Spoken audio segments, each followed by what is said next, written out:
Hey everyone, welcome back to In the Alley. My name is Cody. Glad you guys are back for another video. Week 13 Saturday recap. 3 recaps right now. We'll have another 3 later, but this is the early slate of games. So if you're looking for the later slate, which, I mean, they got some intriguing matchups in that one too. We'll have to hit on those when the time comes. But for right now, we have the 3 early slate games. So let's go dive in and take a look. Let's kick Saturday's slate on Week 13 off with Massachusetts and Iowa. It's going to be Kenji Bahar getting things going, faking the pitch out, not seeing anyone open, rolling up, and he gets it over to Tyon Evans wide open for the score.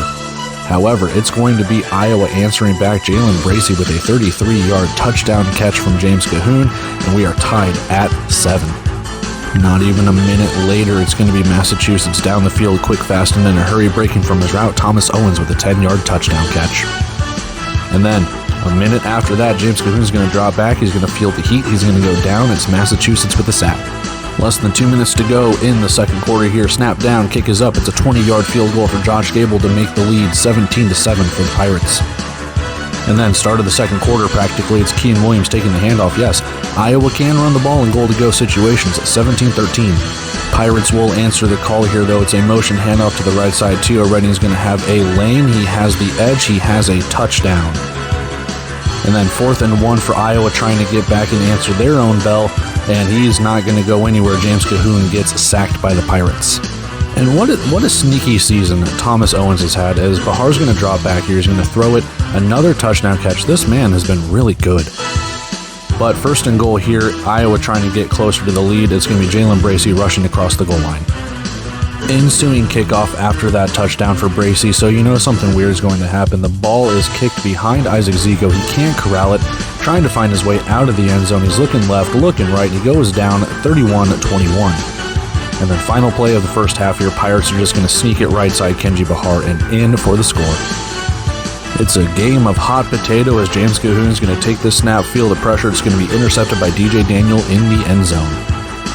But Kenji Bahar and company said, well, we don't really want the ball either, as he's going to drop back, look over the middle. It's going to be intercepted by Caleb Street as Iowa takes over. It's a 1st and goal inside of the 5. Goal line stand for the Pirates as they take over at their 1-yard line. Kenji Bahar airs this deep 49-yard touchdown catch for Tio Redding.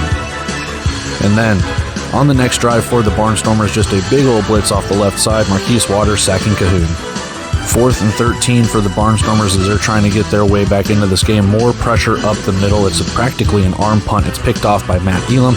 Pirates are going to take over on the Iowa side of the field. And then 1st and goal as the Pirates make their way down. It is a handoff up the middle. Tyon Evans is going to take it in for the score. Iowa makes their way down the field. 1st and goal. Marquise Waters up the middle with another sack on Cahoon.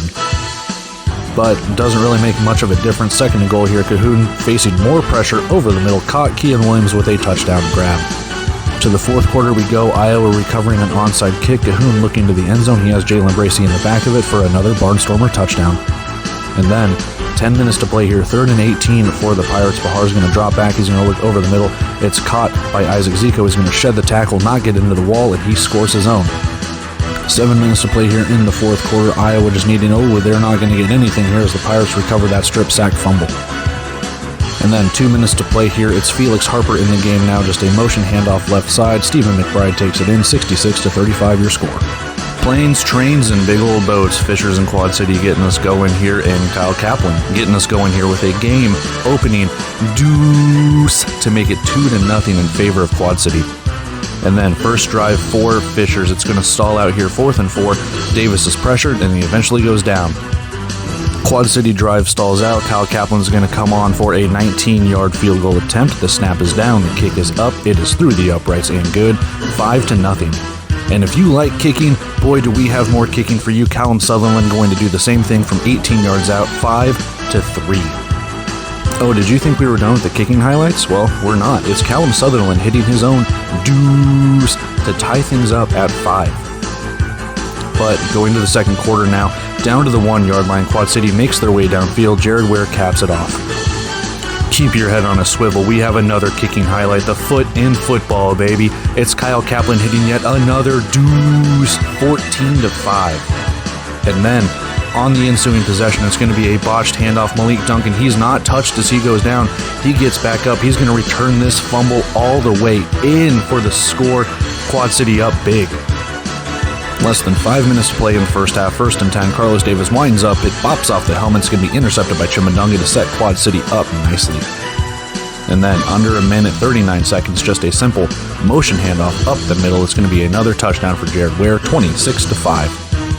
Did you think we were done with the kicking highlights? I'll tell you when we're done with the kicking highlights. Kyle Kaplan hitting another deuce to make it 28-5. But Fishers makes their way down the field. Final play of the first half. Davis looks to the end zone, has Stokes sitting there for a score. First play of the second half here. DeQuan Neal sending his men in motion, looking, and it's typical, Jordan Vease is down there somewhere behind the coverage. A touchdown for Quad City. And then just a couple minutes later, Carlos Davis and Fishers making their answer right back. Shane Simpson making his way into the end zone himself, 35-20. Next possession, though, for Quad City, facing a 3rd and 7. Neal sending his men in motion, looking to the left sideline. He has Jordan Vease leaping for the catch in between 3 defenders and diving for the score.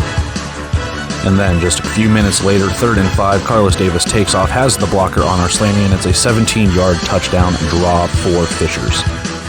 2nd and goal from the 22-yard line. Yeah, you heard that right. As Carlos Davis taking the snap, looking to the end zone, is going to be intercepted by a diving Cameron Harrell to stop any sort of comeback for Fishers. And did I tell you we were done with the kicking highlights? We are not done with the kicking highlights. It is going to be Kyle Kaplan with a 31-yard field goal to extend that Quad City lead.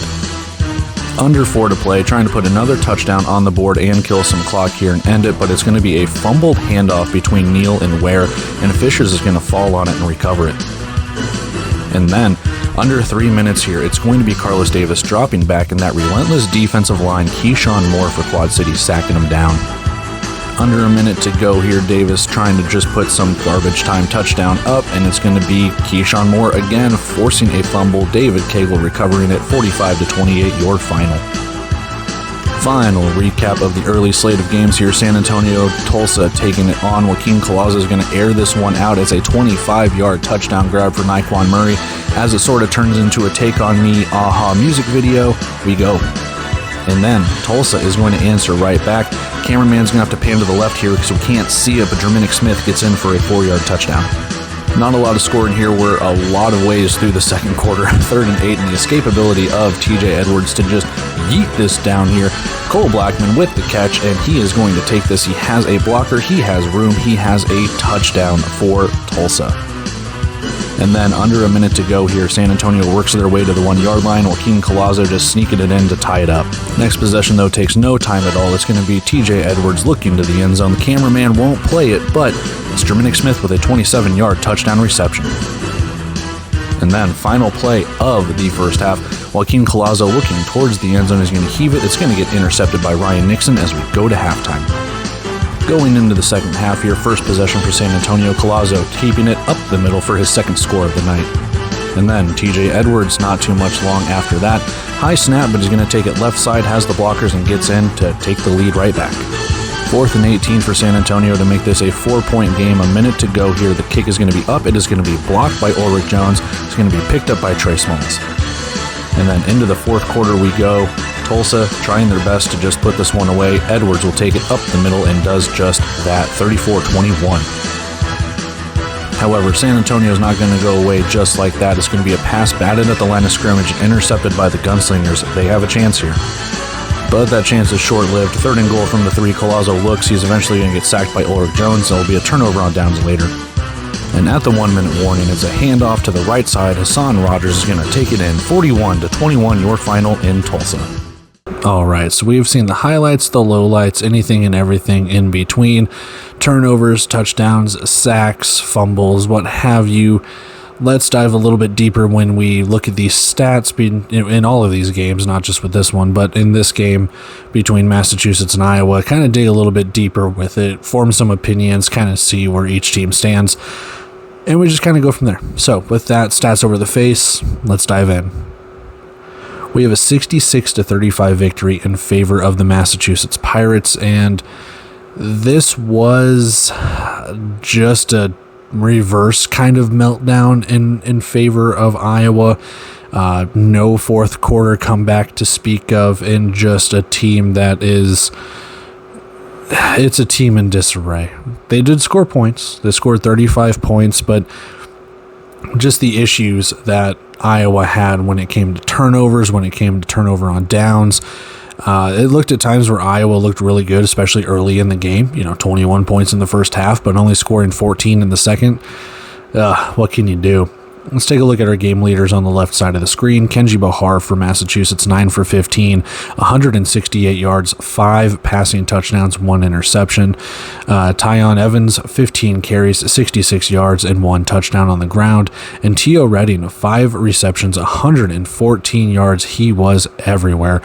Just the 1 touchdown, though. Thomas Owens had a couple, but just the 1 touchdown for Redding. He was your receiving leader, though.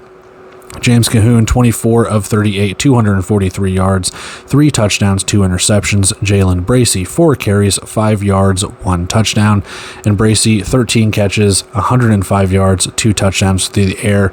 Overall, Jalen Bracey, he was everywhere too. I mean, both passing games were pretty clutch in this one, albeit Kenji Bahar did not have to throw it, and when he did, he was inaccurate at times. 9 of 15, still over 50%, but there's some, he did have the 1 interception, and there were some passes where just kind of overthrown. So what can you do?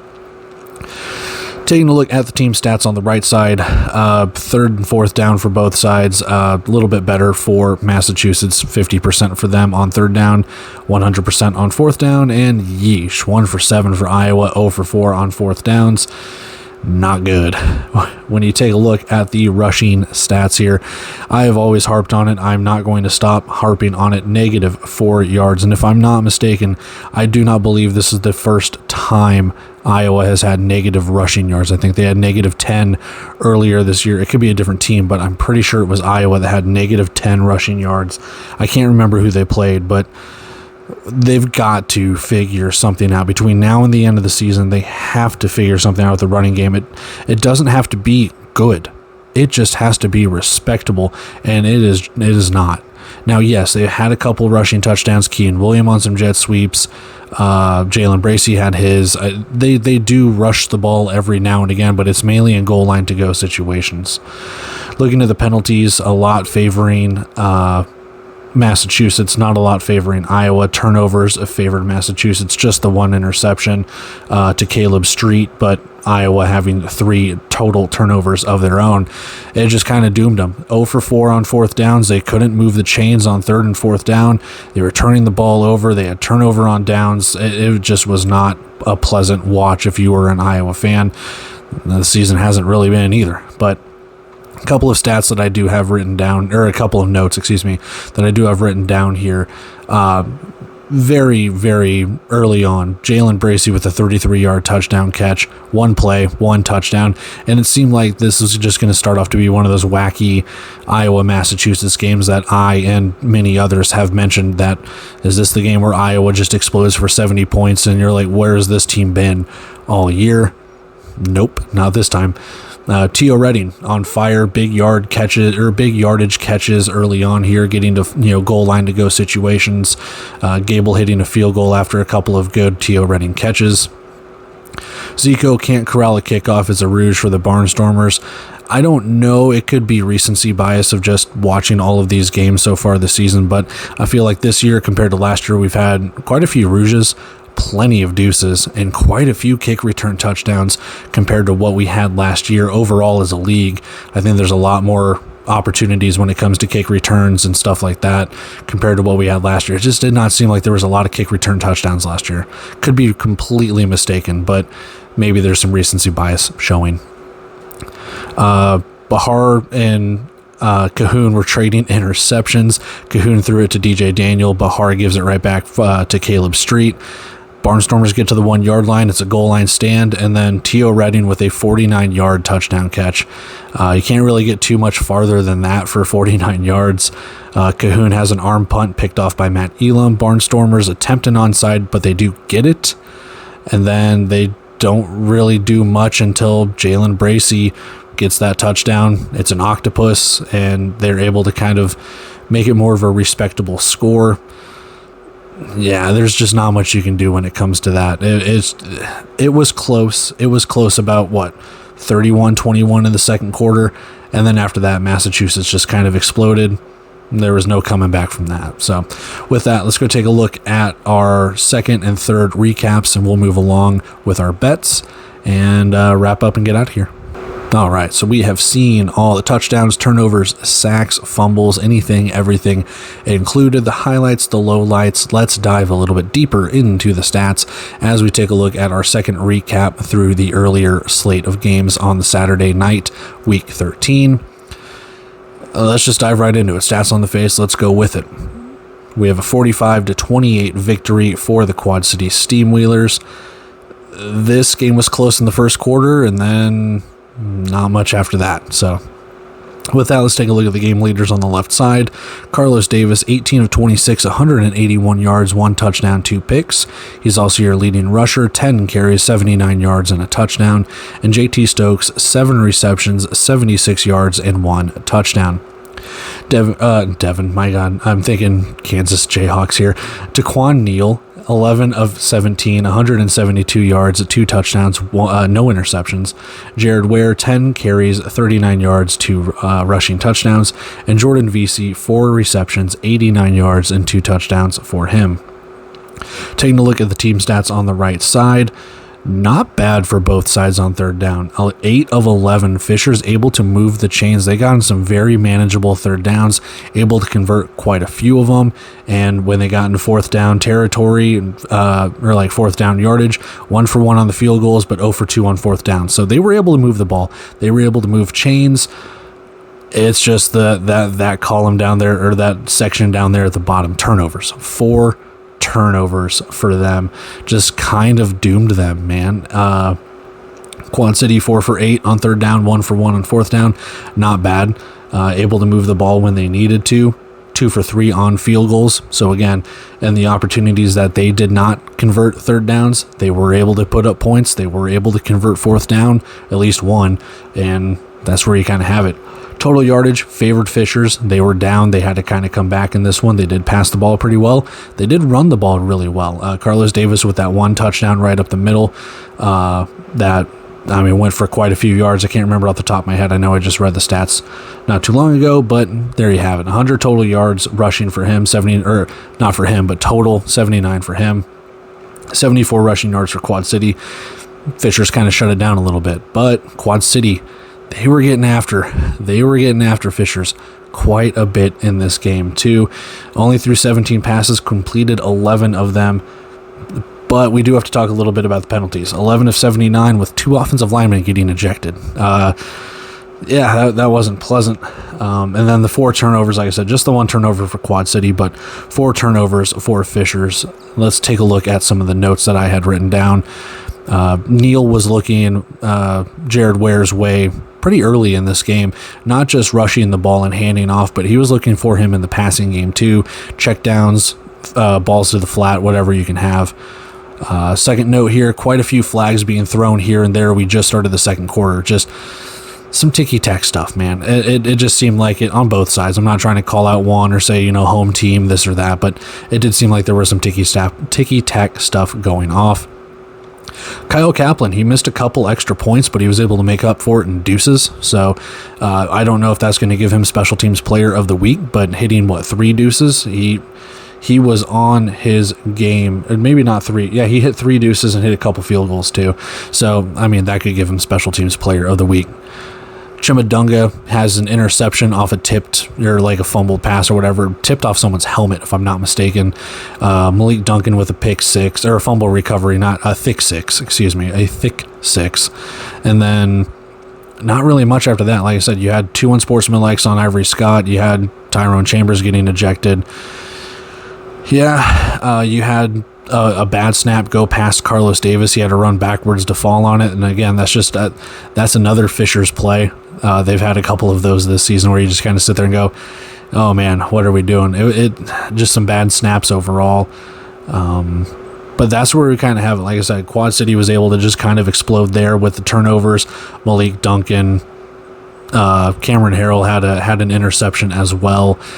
it's just how Quad City has been playing all season. Kudos to them for how they did it.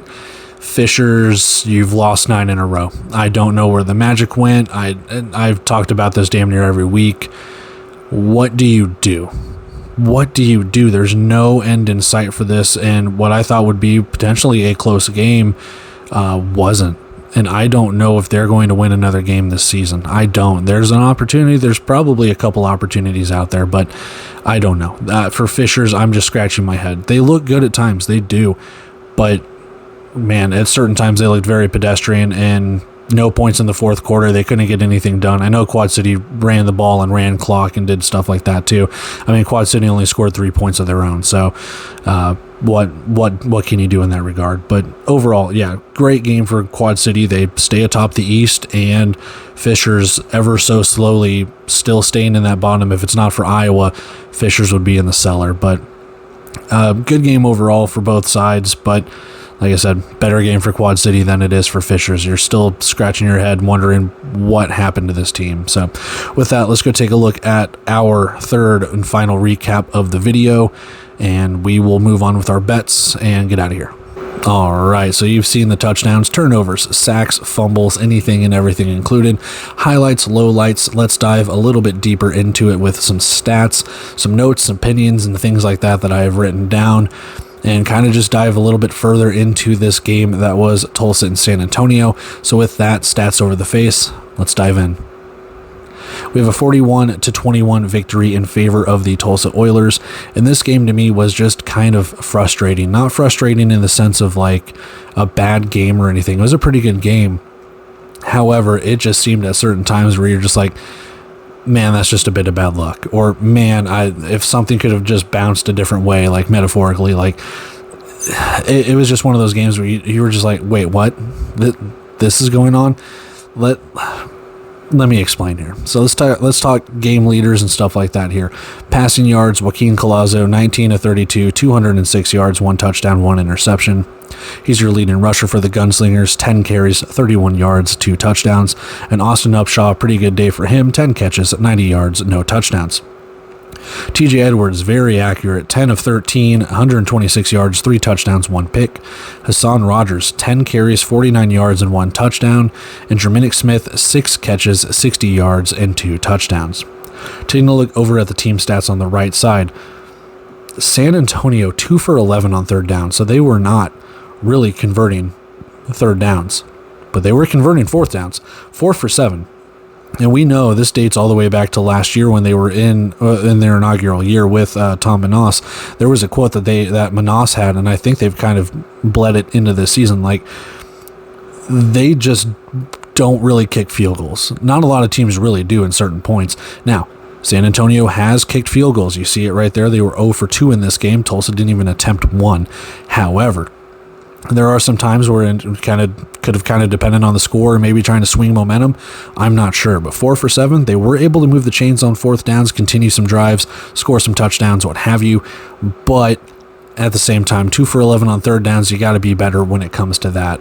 On the flip side, 6 for 8 for Tulsa. So they were able to get into those short yardage third down situations or even not and still convert. 6 for 8, and those 2 that they didn't, they were 1 for 2 on fourth downs. So that's really good. Tulsa didn't need a lot of yards either, only 200 compared to 253 for San Antonio. Again, San Antonio playing from behind a little bit, maybe an extra possession here or two. We'll talk about that here in a second.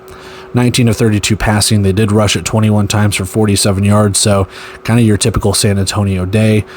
Where it kind of strikes me a little bit, only 74 rushing yards, 49 of them for Hassan Rogers. So TJ Edwards not rushing too much when it comes to that, and they did have Martez Carter come in too, so maybe they were preserving TJ Edwards.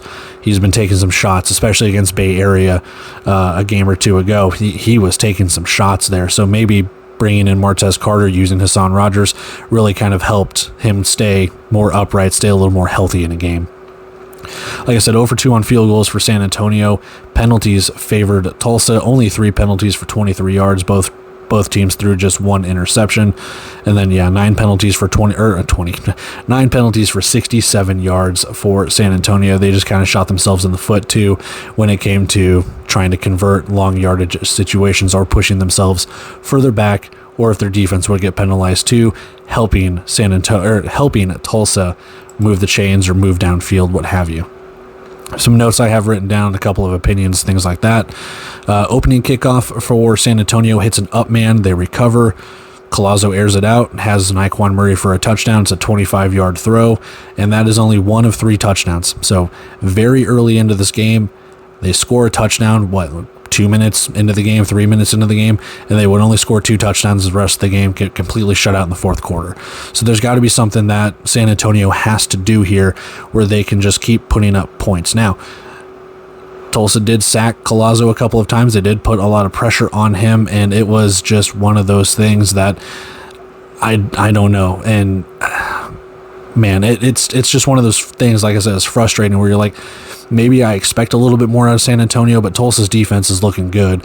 And yeah, I don't know. But another thing here, cameraman in Tulsa, you need some work. There were plenty of touchdowns, plenty of plays where it was completely out of the view of the camera, and then it would slowly pan over, and the play's over. The guy's already tackled. You don't know what happened, how many yards he gained, whether it was a touchdown or not. We gotta fix that up, man. Yeah, that's frustrated the hell out of me. Ulrich Jones. This is one of those games where, again, frustrating for San Antonio. How do you let a man like that go? The man just blocks a field goal, has a sack. He was a menace when he got in there, and I get it. It could be possibly part of a revenge game and stuff like that, but Ulrich Jones looked really, really good in this game. Trey Smalls looked really good. That defense looked really good for Tulsa. It showed, man. It showed. But yeah, that's kind of where I have it. Tulsa looked really good in this game in the sense of they were able to make the facets of their offense work. I wish a little bit of their rushing game went a little bit further, but overall they were really accurate in the passing game, able to move the chains, able to move downfield, capitalize off the turnovers, capitalize off the blocked field goal, and able to really just do what they needed to do. San Antonio just kind of back to the drawing board, just not a very good season for this team. Definitely some points, not just in this game, but throughout the season where you just kind of sit there and go, what is going on with this team? And I had this team picked for the playoffs. They're not making the playoffs. Sad to say, but that's where we have it. And like I said, that's just part of it where it's just kind of frustrating because maybe my expectation was just set a little bit higher, but this team, it looks like they have the pieces. They're just not putting them all together, and maybe they don't. Maybe I'm completely wrong there, but yeah, Tulsa looked really good. San Antonio didn't. 41-21. Let's go take a look at our bets, and we'll get out of here. Don't look now, but Massachusetts is making some waves and making me some money. No, we didn't win this bet. No garbage time touchdown for Fishers this time. They didn't actually score any points in the fourth quarter, so close. Very, very close. No, we didn't win this bet either.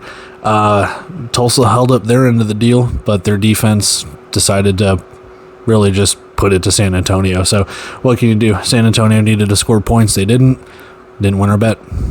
And that is it for our recap when it comes to the early slate of games in Week 13.